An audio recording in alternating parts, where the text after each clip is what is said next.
So I don't drink coffee until 90 minutes after I wake up. I never sacrifice sleep, food, or exercise for a little bit of extra work or study time, and I always position my computer at a certain height when I'm looking at it. Why do I do these weird things? Well, I found 13 evidence-based and anecdotal things that show to destroy or crush productivity right to the ground. And that's what I'm gonna do in this video. I'm gonna share those 13 things, how you can avoid them so you can stay as productive as possible. Let's get into it.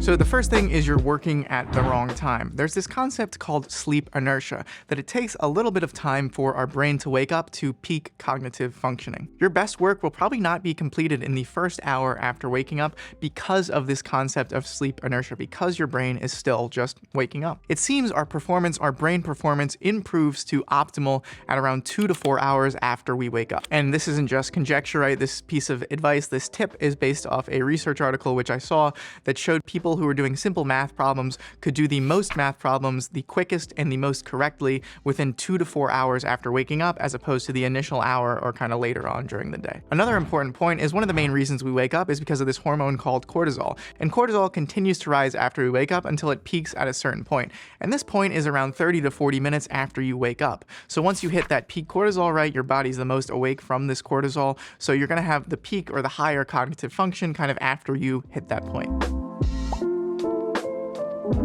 The next productivity killer is caffeine intake. So what I do is I drink caffeine about 90 to 120 minutes after I wake up. There's a great podcast by Dr. Huberman. If you don't listen to his show, I strongly suggest you check it out, but that's where this tip is taken from. In the morning, when you first wake up, your cortisol levels are really high, and drinking caffeine first thing in the morning really doesn't touch that cortisol, that magical hormone in your body. The other thing is, if you wait a little bit of time, maybe 1 or 2 hours to drink that caffeine, the caffeine obviously, right, is gonna be in your system later in the day than if you drank it first thing in the morning. And this is important because most people feel a crash kind of after lunchtime, after they have that big meal, and drinking caffeine a little bit later will help you keep more awake a little bit later in the day because of just the caffeine's in your body later in the day. Caffeine doesn't really add energy. Based on my readings, the only thing it really does is forestall sleepiness. The next thing I want to talk about is screen positioning. There is a physiological mechanism in our body that when we look up, when our gaze is upward, it increases our alertness. But when we look down, the opposite is true. Our alertness goes down. And this kind of makes sense, right? If you're looking up kind of back evolutionarily wise, and you're looking up, maybe something's coming after you, maybe you're scared of something. But if you're looking down, maybe you're a little bit more sleepy, you're not as worried. And this isn't just me talking, right? This is based on studies that show kind of when you're looking down, you're less alert, and when you're looking up, you're more alert. And again, it's not necessarily just looking up like this, it's kind of the position of your eyeballs inside the socket. So you can see I'm looking up now, I'm looking down, as opposed to just going like this or going like this. And what I actually do is I make sure to match my forehead to the top of the monitor when I'm sitting up as tall as I possibly can, because usually I'm not sitting up as tall as I possibly can. I'm usually slouched down a little bit, maybe leaning forward a little bit. So that way I'm usually maybe looking up a tiny bit or looking straight on. What you don't want to do is have the monitor down here and then you're constantly looking down like this. First of all, this probably isn't great for your neck. And second of all, you're kind of not activating the alertness, which you probably want a little bit more when we're studying or doing work or something like that. The next thing that kills productivity is staying static. A quote from a paper I just read is, "Sedentary is the new smoking, not sitting is the new smoking." It's an important differentiation. What they're saying is it's important to kind of move your body as much as possible instead of staying only sitting or only standing. The evidence shows that an only standing desk really is no different to an only sitting desk because you're just standing up the whole time or you're sitting down the whole time.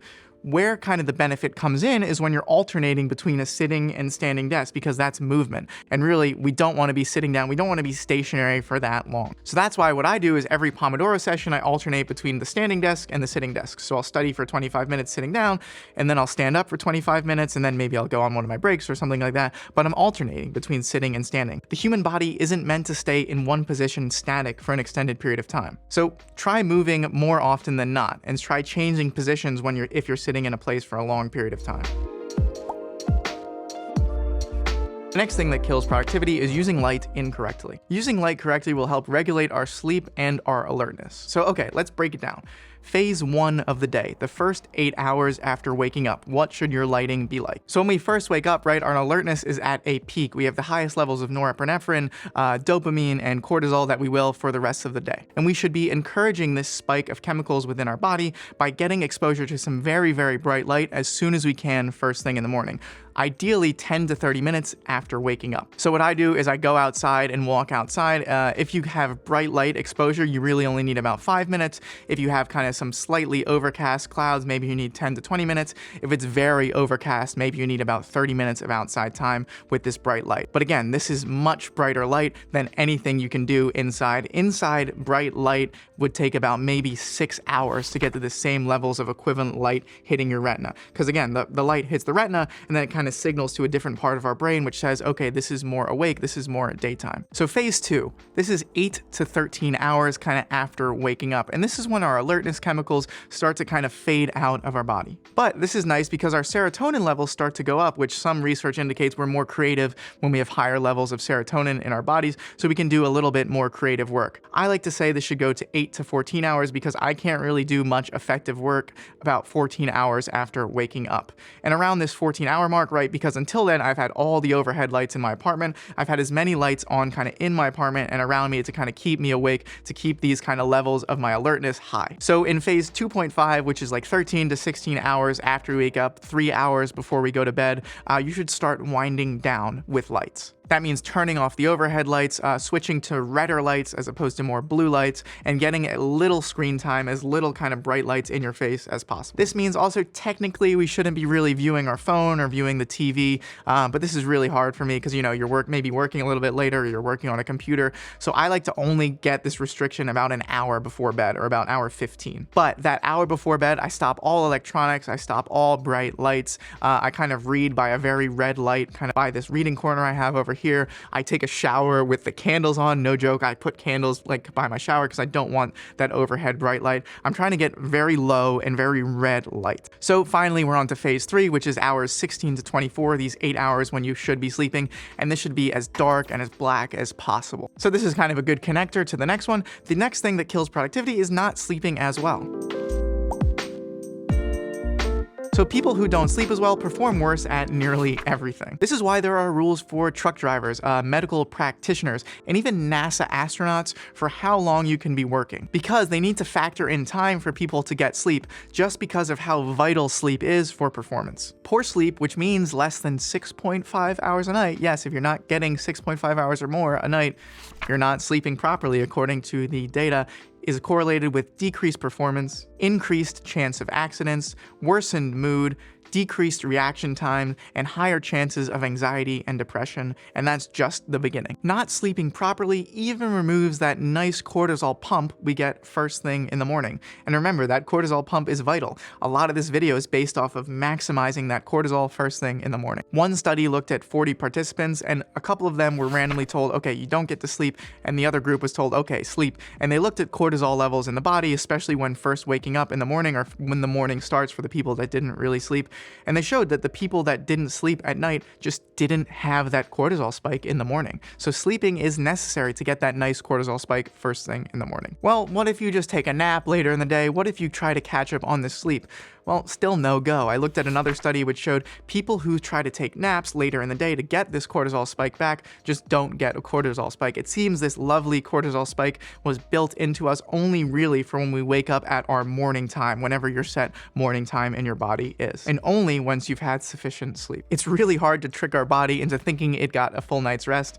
So don't try to trick your body, just get a full night's rest. And I just want to get a little bit broader here. I looked at another study and it said one estimate suggests the costs to the US GDP, gross domestic product, is 2.4% because of poor sleep from absenteeism, accidents, and reduced productivity. And they go on even further to say that if more people in America got proper sleep, so going from less than 6 hours of sleep tonight to a simply standard of 7 hours of sleep per night, this could increase the GDP by 1.7% or $300 billion annually. So for the sake of America or whatever country you're in, just get some proper sleep. And I've listed these tips over and over and over again, but I'll list them again for getting proper sleep. Have consistent wake and sleep times. Have bright outdoor light exposure within the first 10 to 30 minutes of waking up for 10 to 30 minutes after you wake up. No exercise 5 hours before bed. No more eating or bright light 3 hours before bed. And avoid all screens and electronics at least 1 hour before bed. Avoid naps longer than 15 minutes, and keep your room very dark,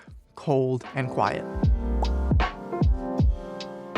The next thing that kills productivity is not exercising. Exercise improves sleep, memory, anxiety, depression, and reduces chances of all-cause mortality. Exercise is a fantastic break from studying or whatever work you're doing. Again, I like to position my exercise about halfway through my work day.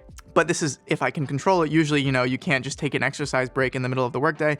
It's dramatically more important to kind of have exercise at least kind of at some point during the day, as opposed to kind of having it halfway during the day or at the beginning of the day, at the end of the day. Just exercise whenever you can. Molecules such as IGF-1 are released during exercise, which helps maintain brain cells that are responsible for memory and spatial learning. Finally, evidence shows in mice and in humans that when you exercise, there's more hippocampal neurogenesis, so your hippocampus grows more, and this is the part of brain, to our current knowledge, right, that is responsible for memory. According to the American Heart Association, we should be aiming for about 150 minutes of exercise per week. The next productivity killer is letting yourself be distracted.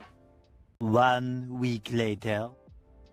And honestly, this is the way I most commonly lose focus. This is the most common way I am not productive, and it's the hardest one I'm fighting right now. I love messaging my friends. I love watching YouTube videos. I love kind of randomly cleaning the apartment. I love kind of playing guitar, but I find myself doing these things too much, and especially the bad ones, like scrolling on my phone for no apparent reason. And to be perfectly honest, I really haven't found a good solution for this. I'm still struggling with this kind of a lot. The only consistent way that I've found to fight it is when I'm doing kind of like my really important work, like my medical school work, and I'm using the Pomodoro method. Then, because I've trained myself so well to kind of only be studying during the Pomodoro method, I can actually focus during that time and not look at my phone. But otherwise, like when I'm done all my schoolwork and I just want to like work on these YouTube videos or kind of do other productive things like read or kind of go for a run or do kind of all these things, I find myself reaching for my phone a little bit too much. So what I'm currently trying to do to be less distracted, and if you have any ideas, please let me know, is I'm trying to kind of work on my mindfulness. So this involves like meditating, and that's like even just when I'm walking down the streets or walking outside, and also having my formal meditation practice first thing in the morning. Thomas Frank has a good tip, which has kind of helped me a lot, is log out of Instagram, log out of Twitter, log out of Facebook, because it adds a little bit of extra effort, a little bit of activation energy to get there, and usually that might be good enough to stop you from actually using those things. And what I do is I actually only look at Instagram for 1 hour on Sundays, and then I log back out. Another thing that's been helping me is having zones where my phone is not allowed. For example, I have a reading corner, I don't allow my phone on my desk, and I don't allow my phone in my bed. And my final rule, which I'm struggling to stick to, is setting 1 hour max of watching TV or playing video games per day.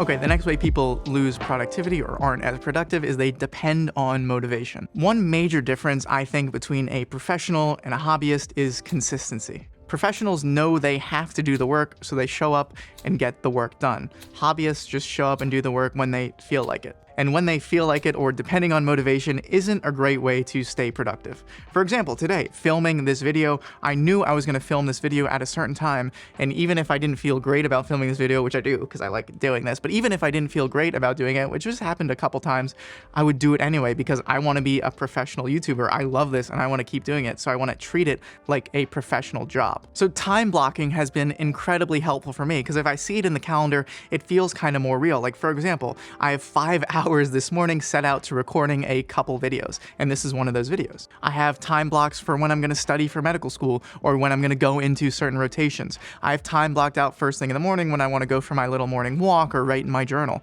I have all these things timed and blocked out on my calendar. And of course, I don't necessarily stick to it 100%, but seeing it on the calendar kind of helps me stay consistent, helps me stay professional. Act like a professional at what you do if you want to be a professional at what you do. I like this whole creating stuff on the internet thing, and I also like this whole being a doctor thing. So I act like a professional for those two things. That means always showing up at certain hours and always working for a certain amount of time. What do you want to be a professional at?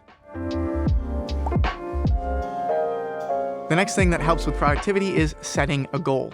You want to set as specific and actionable, like really actionable as a goal as possible, and this is evidence-based to increase your chances of actually performing and completing that goal. I find it very, very helpful to know exactly what thing I'm trying to complete and then breaking down that goal into smaller, more manageable steps. For example, every week when I need to study or work on something for medical school, on Sunday I write down the big list of things I'm going to do every day kind of in my notebook. And this is based on the bigger goal of kind of doing well in medical school and becoming a doctor, right? And then I subdivide that weekly plan into daily plans. So the night before every single day, so Sunday night, for example, I'll write down exactly what I'm going to be doing the next day on a post-it note. And that way, when I wake up Monday morning, I can just look at that post-it note and start crossing off things like eat breakfast, cross out. Well done, Zach. Go for a walk. Well done, Zach. But then the harder things, you know, do practice questions, do flashcards, go to my medical school rotation, those kind of things.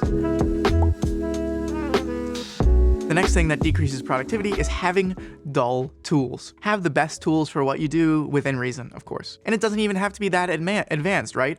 If you're a new runner, it's better to do a little bit of research and buy some running shoes than just using the shoes you wear regularly. You'll see dramatically better outcomes for that. A truck driver can carry much, much more cargo than a horse and buggy. No matter how much the horse and buggy driver is the best horse and buggy driver in the world, he just can't compete with the truck driver. The truck driver can go much farther, much faster with more stuff. And importantly, this doesn't just apply to tangible tools. Mental tools are important as well. Writers can't take years off of writing and then just jump back into where they are. Healthcare providers are continuously tested throughout their careers because they need to be trained consistently to keep that knowledge in their head. Have the best tools and sharpen your mental abilities to the best you can for whatever you're doing.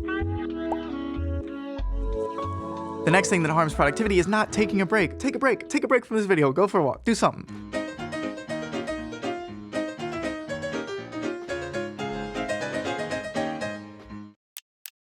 I mentioned this earlier, but the Pomodoro method and taking breaks is essential. I work in cycles, so I usually work for 25 minutes at a time and then a 5-minute break, or 50 minutes at a time and then a 10-minute break. And then after a couple of those cycles, I take a longer 30-minute break.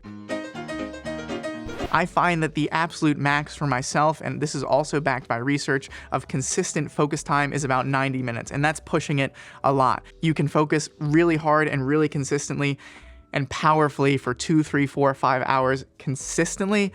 It's probably not going to happen. And there's evidence that shows people that work for the same amount of time, so 4 or 5 hours at a time, but they actually integrate breaks, do better and get more work done than people who work straight through those 5 hours, even though they're only working for the same allotted amount of time. My favorite break is going outside for a walk.